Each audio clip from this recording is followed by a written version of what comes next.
decor, the spirit's there, then from the groin to the bust, in desire we trust, in the house of Asmodeus. I will change No need to change things, I'll just bring the rope and spike. Alice forever, whether you like it or not. Had their chance to behave better, now they boil in the pot. I'll believe him and not the voice that says I'm not enough. No need for an arrangement, it can just be him and me. I'll set us free. How perfect it could be when I see him tonight. Bonjour à tous, j'espère que vous allez bien. On se retrouve aujourd'hui pour une vidéo où je vais vous donner 5 raisons de vous lancer dans le Elaverse, comme on l'appelle. Donc, où on a les programmes Has-Been Hotel d'un côté et Helluva Boss de l'autre. Deux programmes créés par Vivienne Medrano, donc une femme américaine âgée de 31 ans, qui est surnommée Viv Zip-Hop dans le monde de l'internet. Alors pour vous resituer un peu, Vivienne Medrano c'est donc une passionnée d'animation qui s'est bâtie une communauté en postant ses travaux sur internet, donc Tumblr, YouTube, DeviantArt. YouTube où elle est par ailleurs suivie par près de 10 millions de personnes, enfin 10 millions je pense au moment où vous regardez cette vidéo. Aujourd'hui elle est célèbre donc pour ses deux programmes, d'un côté Helluva Boss. Everyone's shitty. Hello, we live in hell. You always take from those around you and leave them worse and more broken than you found them. Do you feel any kind of remorse for what you do? Où il est question d'une agence de tueurs à gages en enfer, donc ils sont contactés pour aller à la surface de la Terre et tuer des humains sur demande, sauf que pour se rendre là-bas, eh bien ils ont besoin d'un grimoire, voilà. Et pour se servir d'un grimoire, le chef de l'agence, Blitz, a passé un marché avec un prince nommé Stolas. En échange de l'utilisation du grimoire, Blitz doit se rendre tous les mois chez Stolas pour lui accorder une faveur d'ordre sexuel. Le programme suit donc les missions de l'agence, mais aussi l'évolution de la relation entre Stolas et Blitz, qui, vous allez le voir, va au fur et à mesure déplacer le simple rapport sexuel. C'est un programme qui est gratuit, disponible sur YouTube, composé de 2 saisons, en sachant que la seconde saison est toujours en cours de diffusion, à raison d'un épisode par mois. Le second programme, c'est Has-Been Hotel. Welcome to the Has-Been Hotel.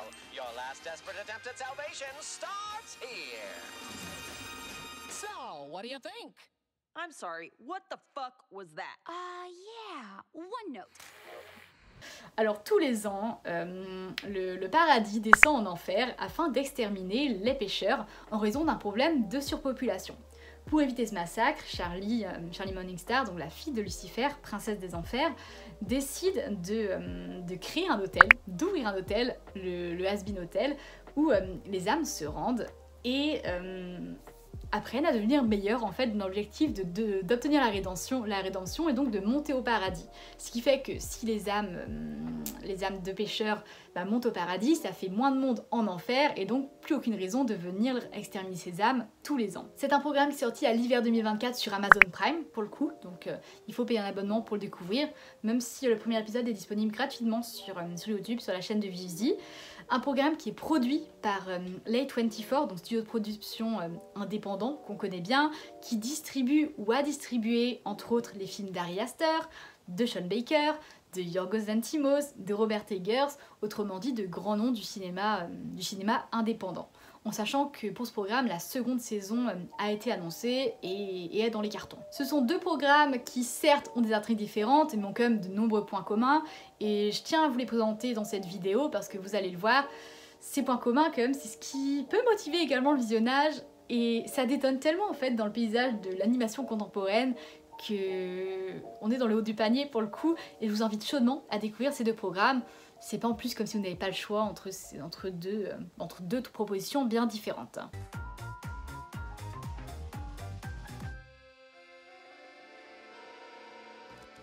Bon, le titre de cette partie résume très bien l'idée à lui seul. Effectivement, dans Has-Been Hotel et Helluva Boss, c'est sanglant. Voilà, encore une fois, il est question d'extermination, que ce soit par l'agence de tueurs à gages ou bien par le paradis, les anges qui descendent en enfer pour exterminer les gens, donc oui, ça saigne pas mal.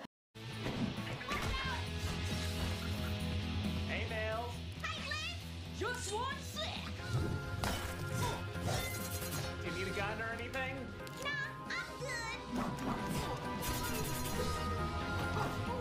Le langage, effectivement, qui est aussi très vulgaire, soit parce que les personnages jurent souvent, soit parce que c'est une partie intégrante de leur personnage également, et puis surtout, la question du sexe, alors soit par des allusions comiques, par exemple le personnage de Lucifer qui fait face à Adam, Adam, le premier homme sur Terre, et qui lui dit « I will fuck you », tout de suite corrigé par les gens qui l'entourent en disant non, c'est I will fuck you up.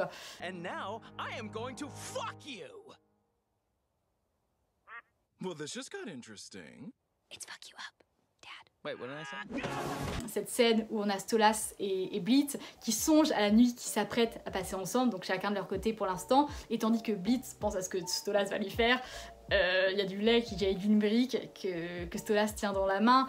L'allusion en fait est assez évidente et ça crée un élément comique à l'écran. Wait to lose ourselves in nasty sex and make that bird squawk. Really must converse. We'll just stick with what makes sense, like him sucking my. Oh, this is the worst. Waiting for the shoe to drop. Who needs words when you got a mouth full of? Come to your senses. Then I'll do that thing with my tongue where I'm worthy of your love and trust. I'll eat his bird was nice and.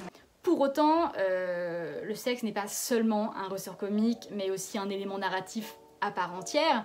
Le premier, c'est dans Helluva Boss, puisque c'est d'abord ce qui lie, ce qui justifie la relation initiale entre Stolas et Blitz. Au départ, c'est un échange de bons procédés, c'est du sexe en échange d'utilisation du grimoire pour se rendre sur Terre. Blitz donc a le livre, et donc pour lui ça l'arrange bien dans ses affaires. Et de l'autre côté, Stolas, qui se sent seul, peut profiter une fois par mois donc, de quelqu'un qui se préoccupe de lui, qui prend soin de lui, même si c'est que pour une nuit. Sauf que les sentiments vont venir s'en mêler, et donc ce qui à la base n'était que du sexe va découler sur une relation. C'est par ailleurs le grand enjeu de la saison en cours, puisque Stolas souhaiterait arrêter cet échange, il souhaiterait rendre son ami libre en fait, sauf que Blitz lui comprend pas, il est persuadé que si Stolas le rejette, c'est simplement parce qu'il n'est pas bon au lit. Et vous voyez, c'est encore la question du sexe qui revient. Mais il y a également un second élément lié à ça, et ça c'est plutôt présent dans Has Been Hotel, c'est le fait que le programme traite notamment du milieu des travailleurs du sexe. Dans Has Been Hotel, en effet, on a le personnage de Angel qui était un ancien acteur porno en fait, avant de finir en enfer, et donc en arrivant en enfer, il a vendu son âme à un producteur de films porno, ce qui fait qu'il est enchaîné à cet homme-là, et donc tout le programme aussi, donc les épisodes où Angel apparaît, il est question de son émancipation, et comment est-ce que il va s'en affranchir. Have you forgotten that? No. When I say come, you say Yes, Valentino. when I say you are fucking 20 guys before lunch, you say Yes, Valentino. En plus, c'est quelqu'un qui a été hyper sexualisé toute sa vie, et il joue ce rôle-là au quotidien en fait. C'est pour ça qu'il est aussi taquin, qu'il flirte autant avec les personnes de son entourage, parce qu'en fait, on lui a toujours appris à se comporter de cette façon. Et Has Been Hotel, c'est aussi l'histoire d'Angel qui va apprendre à être lui-même en fait, et à ne plus devoir respecter ses injonctions liées à sa profession.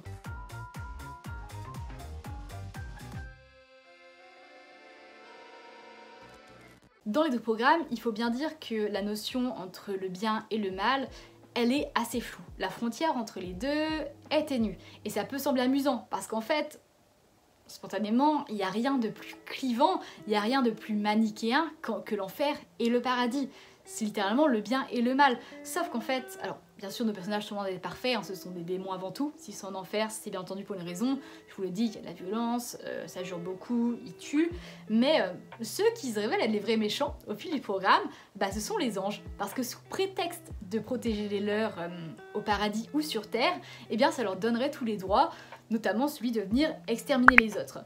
Par exemple, dans Has Been Hotel, donc il y a cette purge qui est organisée tous les ans, sauf que le reste du paradis, les autres anges, ne sont pas au courant. C'est un enjeu dramatique extrêmement important, notamment lorsque ça se découvre, parce que ça va venir semer la pagaille au paradis, parce que les autres anges ont toujours été persuadés que leur camp faisait le bien, ce qui n'est pas le cas. Nos personnages également, je vous le disais, s'ils peuvent sembler plutôt semblables à des antagonistes, de par leur nature de démons, il y a aussi une grande vulnérabilité qui s'émane d'eux, et que même ceux qui jouent au gros dur sont sensibles. Par exemple, je pense au personnage d'Alastor, qui pour le coup est l'un des personnages préférés de tout le monde dans Has Been Hotel, qui est donc lui le démon de la radio, qui cache toutes ses émotions, derrière un sourire voilà, qui fait peur clairement aux autres. Pour le coup, les autres se méfient, il a du pouvoir sur d'autres personnages, mais en fait on apprend que lui-même est enchaîné à quelqu'un. Donc ça c'est plutôt, c'est vrai que la question d'être enchaîné à une personne, notamment en ayant vendu son âme, on l'a parlé avec Angel un peu plus tôt, c'est quelque chose de très récurrent, mais il a aussi beaucoup question en termes de vulnérabilité, de la solitude, du fait de vouloir être aimé, en fait, d'avoir quelqu'un qui se préoccupe de soi. You fucks think you can do this every time, like you can just play with our feelings because we're smaller and not as important. Parce que c'est vrai que ce sont des âmes qui sont toutes solitaires en fait et qui ont du mal à se rassembler et à accepter surtout de passer du temps les uns avec les autres.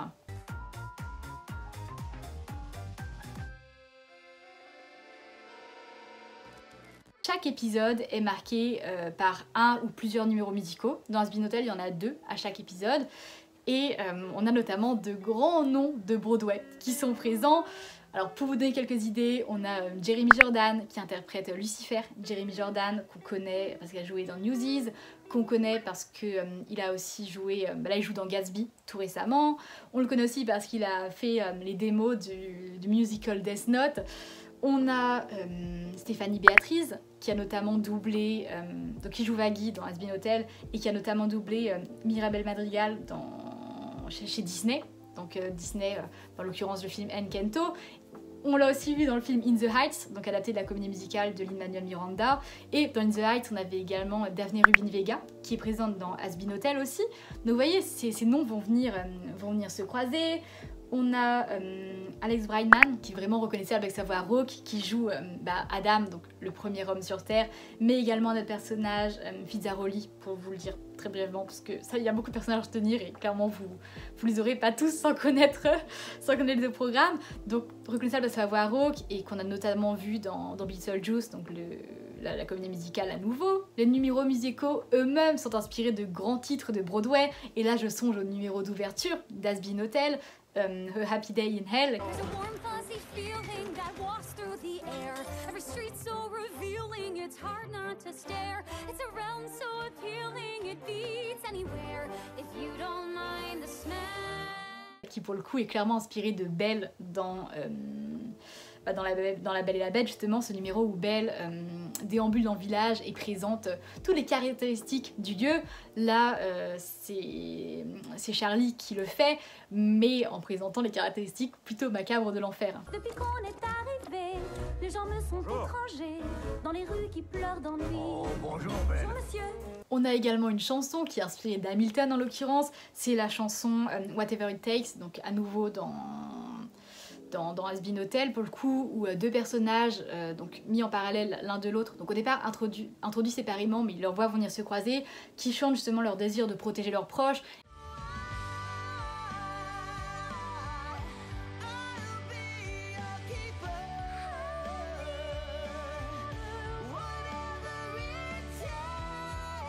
Et ça fait référence à la chanson Dear Theodosia dans Hamilton, où justement Aaron Burr et Alexander Hamilton chantent chacun leur amour pour leurs enfants respectifs et leur peur de les perdre et leur besoin de les protéger. Ça, c'est qu'un exemple parmi d'autres.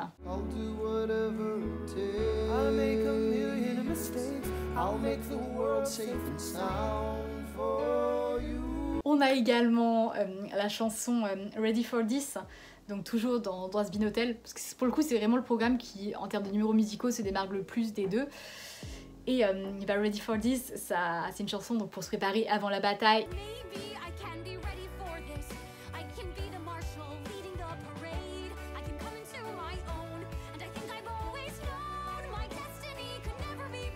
Et c'est bien évidemment en lien avec Do You Hear the People Sing de la comédie musicale Les Misérables, où pareil, les gens se préparent à aller sur les barricades.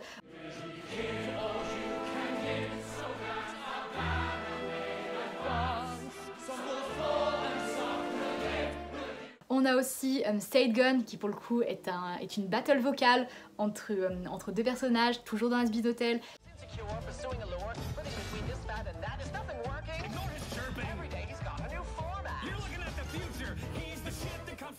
Qui n'est pas sans rappeler les cabinets de battle d'Hamilton qui opposaient Thomas Jefferson à Alexander Hamilton dans Hamilton à nouveau.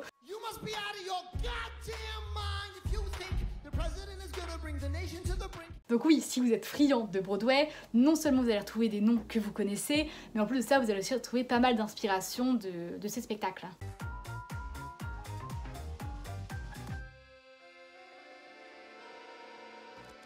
Quatrième chose, c'est qu'on est face à des personnages qui sont ouvertement queer, à commencer par les couples principaux que nous suivons, qui sont ouvertement homosexuels. Donc d'un côté, Charlie et Vaggie dans Has Been Hotel.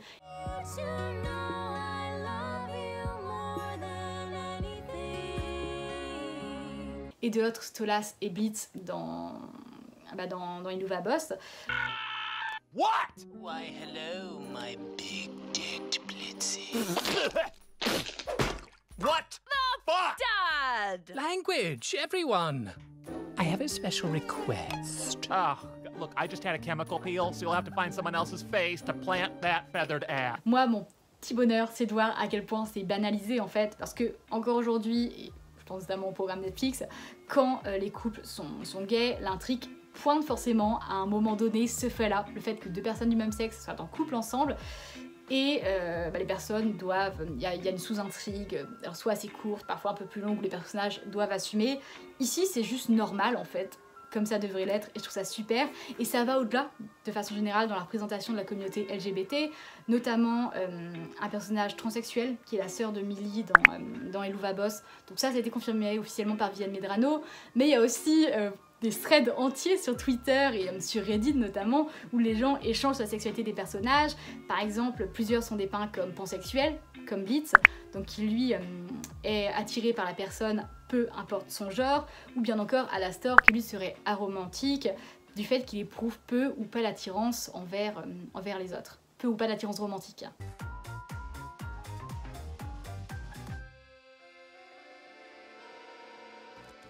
Enfin, dernier point, et moi c'est quelque chose que j'ai toujours apprécié en fait. Je suis une grosse geek, vraiment, je me définis comme telle et ça amuse beaucoup mon entourage parce que je sais que moi je suis là, je débarque avec mon petit trench coat, mon rouge à lèvres, je me mets à vous parler de Star Wars et de super-héros Marvel. C'est une dualité qui me fait beaucoup rire et depuis que je suis toute jeune, j'ai toujours aimé faire partie d'une communauté de fans. Donc quand j'étais au collège c'était Wattpad, après au lycée j'ai découvert plutôt les réseaux sociaux, donc Instagram, et maintenant c'est Twitter. Mais de façon générale, c'est vrai que quand j'aime un programme, j'adore aller lire des fanfictions sur Wattpad, sur Tumblr, j'adore regarder des edits, donc ces compilations de scènes sur fond de musique qu'on peut trouver sur YouTube ou sur TikTok. Et il faut bien dire que la communauté autour du Helaverse est très investie. J'ai rarement vu une communauté autant investie autour d'un programme. Bon, il y a des choses communes aux deux programmes en termes de communauté. Je reviendrai un peu plus tard sur le cas d'Iluva Boss où c'est particulier. Comme c'est publié sur YouTube, ça renforce encore plus la notion de communauté très, très groupée. Mais donc quelque chose de commun déjà aux deux programmes, c'est que les fans sont très actifs. C'est-à-dire qu'ils font des fan art, donc où ils dessinent les personnages du programme. Ils font des bandes dessinées, également de cours d'histoire en quelques slides où ils imaginent des récits, ou bien encore des cosplays. Et il faut bien dire qu'à force de voir passer ces images sur les réseaux, moi c'est ce qui m'a donné envie de me plonger dans ces deux programmes. Parce qu'en fait, je voyais tellement de choses sur Has Been Hotel et sur Iluva Boss que je me suis dit mais ça a l'air formidable, il faut que je m'y mette. Ce qui fonctionne aussi pas mal, c'est que Viviane Medrano, elle relaye beaucoup les fanarts sur son compte Twitter, elle est très active, elle donne dans des tweets des informations, des anecdotes, elle dialogue sur les épisodes, enfin c'est quelqu'un qui est vraiment proche de sa communauté et évidemment ça joue pas mal aussi quand les fans sont rassemblés autour d'une autrice elle-même très active. Une communauté aussi active, il faut la chérir, il faut la choyer, et par conséquent pour gâter les fans, des conventions ainsi que des événements spéciaux sont organisés. Par exemple, il y a eu cet événement qui s'est déroulé dans une ambiance lounge, où, donc pour Has Been Hotel pour le coup, où il y a eu des reprises au piano des titres. Et ça a super bien marché, Viviane Medrano l'a reposté sur internet et ça permet aussi à tous les gens qui, comme moi et comme une grande partie de la communauté, n'étaient pas présents, de découvrir ces moments et puis de les partager tous ensemble.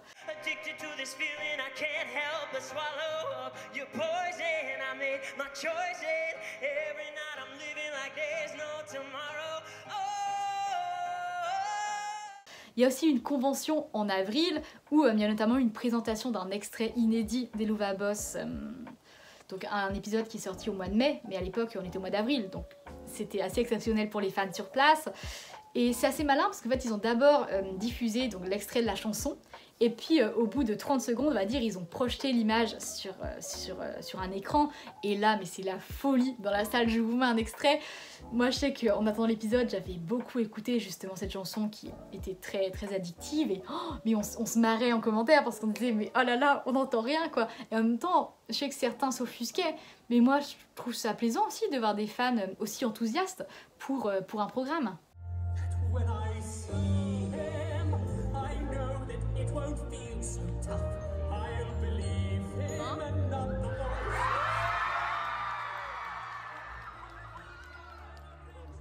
It can just be him and me. I'll set us free. Perfect it could be when I see him tonight. Je vous disais que le cas d'Helluva Boss était un peu particulier parce qu'effectivement c'est publié uniquement sur YouTube, ce qui fait que c'est gratuit déjà, donc ça en termes d'accessibilité bah, ça aide pas mal.